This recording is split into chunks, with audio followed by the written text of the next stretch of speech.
It's a book of First Nations people that I've collected the pictures over a number of years, and I decided that they should be shown to the public. They are excellent pictures, quite often taken by good photographers. Didn't Photoshop or change the image at all. They're exactly the way they were when I received them. Everybody asks me, what's your favorite? Well, I didn't do it for favorites. I don't have a favorite, but I have some I really like. And the picture of a woman, firewoman, who was a medicine woman in the Moose Mountains. And in my research, I found her name mentioned quite often. Lou Porter, who was very knowledgeable, he was quite taken with the picture, and he said that woman has to be very high standard amongst her people, because their clothing she's wearing are, in our language, be fit for a princess. Firewoman was first wife of Westokes. Little is known about Westokes. It is obvious by his beautiful and highly decorative clothing and regalia that he is of a high-ranking family. The very long fringe shoulder strips were a symbol of status. When wet with rain or spray, the water was drawn off the garment and channeled down the tanned hide strips. Westokes is seen in many of the powwow pictures as a participant and a dancer.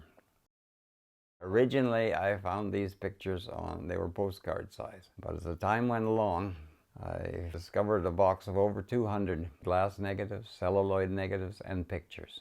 I decided they should be put together. They were scattered all over, especially the Arcola photographer, Buchanan. It was quite a bit of work to get them straightened out. In fact, it took me over 2 years to get 200 pictures to. Different people, and educated people and people that I talked to, they all suggested that they should be put in book form so that more people could get a hold of them or see them or use them in schools. Some of the glass negatives are 8 by 10, and they can be reduced without any blurring or anything like that. They can be blown up to larger size. And I had one picture that shows out in the book, and it had been folded on a cardboard back, so it had a crack right down the middle. And it cost me $40 to get that fixed, but I got it fixed. And when I put it in the book, I took it out and I put the one with the crack back in, because that's the way I had it. And quite often I'm phoned by people of very high educations, and their interest in what's there really surprises me. They want to know where I got them and why I got them. One lady from Ontario emailed me and told me that she had a forensic expert looking at them, and they were trying to find family resemblance. And so she saw a distant cousin in one of the pictures. She was sure it was a relation of hers. There's a lot of movement afoot right now with the Indigenous people of Canada that are fighting to find their identity, and I think this will help them do it. I've had lots of good feedback. I had some difficulty. We had difficulty with naming, and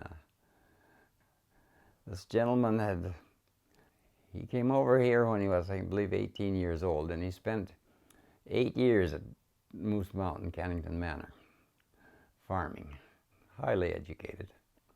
And when he came over and met the First Nations here, he was just intrigued with them and their language and their everything. He wrote a handwritten 12-page document. He dated it 1882 to 1907. That was approximately the time he was in this area. That is the way he ended his paper with, that sentence. And I thought it was fitting. In his notes, Father Royer described the Sundance ceremony that he witnessed. Behind the barrier of foliage, the Indians danced 3 days and 3 nights without eating or drinking. They were singing and blowing whistles and waving cloth banners they had attached to the center post. A fire was built at the base and was tended by a chief. Sacrificial offerings of cloth were made. Who was Adrian Paton? Well, he's a retired farmer. I was a retired farmer last year. Now I wrote a book, and I'm supposed to know everything, but I don't know any more than I did when I was just a retired farmer. Well, I worked on the Arcola history book about 30 years ago, and we worked on a lot of photos, and I've always been interested in photos and pictures of times gone by. Well, as I stated in the book, a school chum of mine when I was about 12 years old. He came into school with a perfect arrowhead, and he had found it on a gopher mound. And right then I made up my mind I would find an arrowhead someday. And I did. I have over 1,000 pieces. I have one that archaeologists deem to be 9,000 years old. Well, I'm a farmer.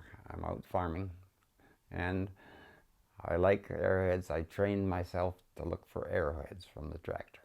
Near evening, I would get tired, and I'd tell my brain, quit looking for them, but it wouldn't quit. And I happened to have a cousin out from the city, and he was driving the tractor, and I was riding with him. But my brain told me there was an arrowhead back there. So I told him to stop the tractor. And I went back, and I knew it was there in this close proximity, but it took me about 20 minutes to find it, and I kept thinking, oh, I better quit this, and we better go to work, I better quit this. But I stuck with it, and I finally came up with it. Whenever I went to farm near there were at least 2 hawks who watched for rodents and stuff that I stirred up to feed their young. They were always there. And one evening, just about dark, there was a hawk landed on the hill. And I thought he was an albino. He looked almost white, but I didn't bother him. I went home. And the next morning I come back, and he was dead laying up on the hill, and I went up and picked him up. And he wasn't an albino, but he was white. He was old. He had no meat on his bones. He was just old, and he came there to die. So I buried him there. So I decided a good name would be Hawk Hill.